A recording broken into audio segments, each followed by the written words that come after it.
from developers in the late 1970s.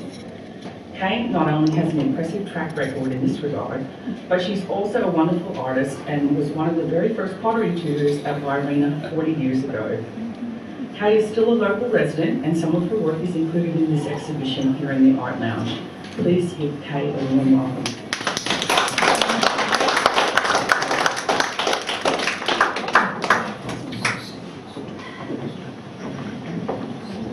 Thank you, Mayor. You've left somebody very important out of that.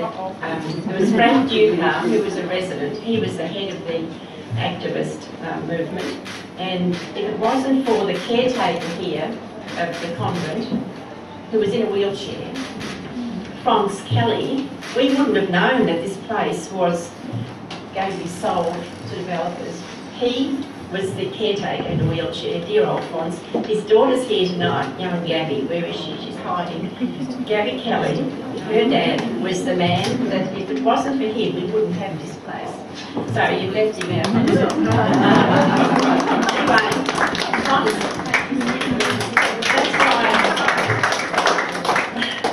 that's why I fought so hard to get his plaque put on the outside, because he blew the whistle. He said, look, this place, I can't bear to think it's being developed, it's going to be sold, it's going to be gone. He contacted the local arts council, of which I was the vice president at the time, and we all came and saw the property and we just fell in love with it. It can't be developed, it cannot be gone. So Frank was very active along with Franz, and we fought council. We submitted to Croydon Council. They weren't interested in buying it and tried everything. It took 2 years from when we heard from Franz and when we moved in. It was 2 years battle. And we just got knock after knock. Anyway, the property was sold. We must have been stupid because we kept on going. There was 4 councillors for it, I think, and 4 dead against. There was no way they were going to have an art centre. So, with the help of Terry Curley, he was a local Croydon councillor, Terry had the bright idea of going to 3 local Liberal politicians. But mind you, the property's been sold. The developers have moved in. We're still going. So we got 3 local pollies, Liberal men. They got us on track to the Premier, would you believe, Rupert Hamer. And he came out. He said, I'll come out, but it's got to be secret. Nobody has to know about it. I'm on the way to the Dandenongs. I'll stop, 8 o'clock, 7:30. So it was so funny. I thought, I've had this. No one's going to believe that the Premier has been here. So I rang up the local paper.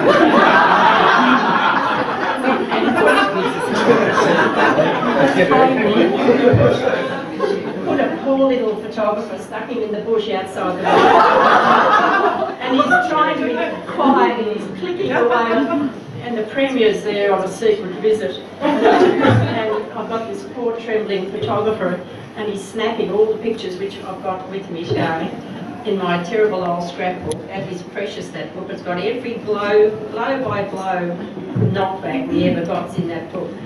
Anyway, the Premier heard the click of the camera and turned around, and the camera got the most beautiful shot of the Premier glaring at it. Anyway, the Premier loved the property. He said, over my dead body, are they going to pull this down? He said, I've got spare money left over in the state government arts coffer. I'll give Croydon Council half and half, $1 for every dollar that they spend buying the property back. Where would you get that now? The state government gives you half the property cost. So we're all so excited. The Premier goes back in his car with his driver. In those days there was no mobile phones. At 8 o'clock, there was Franz in his wheelchair. He was so excited I thought he'd walk. Frank Ducar, who was the resident, and me, and Terry Curley, the councillor Terry Curley. And we just thought we've won, it's stupid, we won. We hadn't one because all the developers turned up at 8 o'clock with their bulldozers and started ripping trees out. Now I'm saying, excuse me, the Premier's just been and he's given us half of the money and it's not yours anymore, we're going to buy it back. And he just kept going, called me a hippie, he said, get out. Because I had a long Indian skirt on. He said, why aren't you at work, you hippie? And I was a pottery mistress at Tintern Girls' Grammar at the time, and I'd taken the day off because it was exciting. Anyway, he was an absolute pig of a man, and he kept on going. And we lost a whole row of beautiful poplar trees. We lost a beautiful 100-year-old cedar pine tree at the front of the drive as you come in. It just fell over the drive, and it was devastating. We couldn't get in touch with the Premier. We phoned Parliament House. We kept running over to Frank's place, ringing, because we didn't have mobiles. There was nothing in those days. It was 75, I think it was.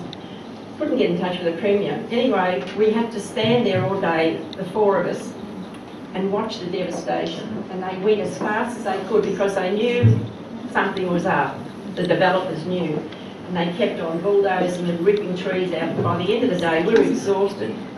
Finally got through to Parliament House. Hamer was furious, and he slapped an injunction on the property then and there, and that had to all activity stopped until things were worked out. Croydon Council started to come early after the Premier left. All the councillors, started shuffling in, all shamefaced, all the ones that didn't vote, picking their nose and sucking their teeth. We had them over a barrel, and there's no way known they could have said no. You can't say no when the Premier's given, they're going to look stupid. Anyway, that night we decided, okay, we're in a good place. So I had a few of the activists at my place, and we had a bottle of sherry and a few beers, sitting around exhausted because we'd had a shocking day. And suddenly the phone goes, the White House is on fire. So we had to jump in cars. Thoughtfully, I grabbed the bottle of sherry and some glasses. And we got into the car and tore around to the convent, and it was raining, just soft rain. We saw the fire trucks, this great blaze. It was frightening, terrible. The developers were so spiteful that they set fire to what they'd cut down, poured petrol over it, and it was awful. So I'm handing out sherry in the rain, and here's all the destruction, the trees all lying around. Look, the emotions were like we were up there, we were down here. Anyway, that all got cleared up. And the firemen were wonderful, gave them a sherry. And then still, Croydon Council still tried to get out of buying it. They weaseled their way. In the finish, they realised they had to do it. And that was it. We finally got Warina, and then fun and games started with all the work of cleaning and polishing and getting the bees' nests out of the kitchen and the smell of fish out of the place because we had nuns from the islands. They ate raw fish.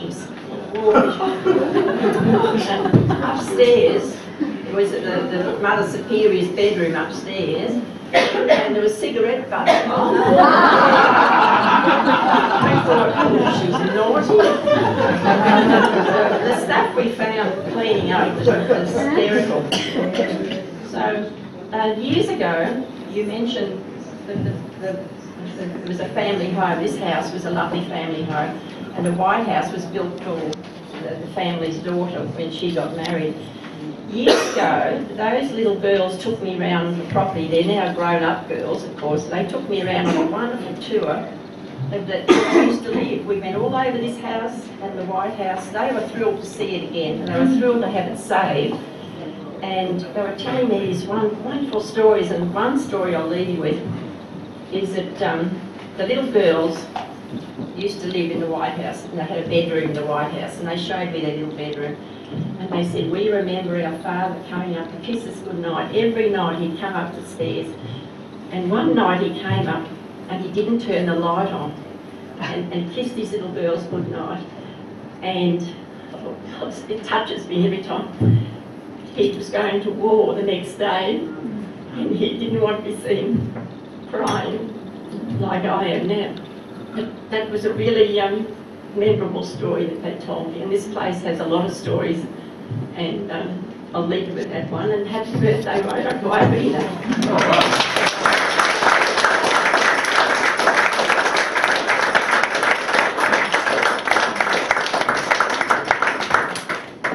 Well, thank you so much, Kay, for great storytelling and for telling me off, and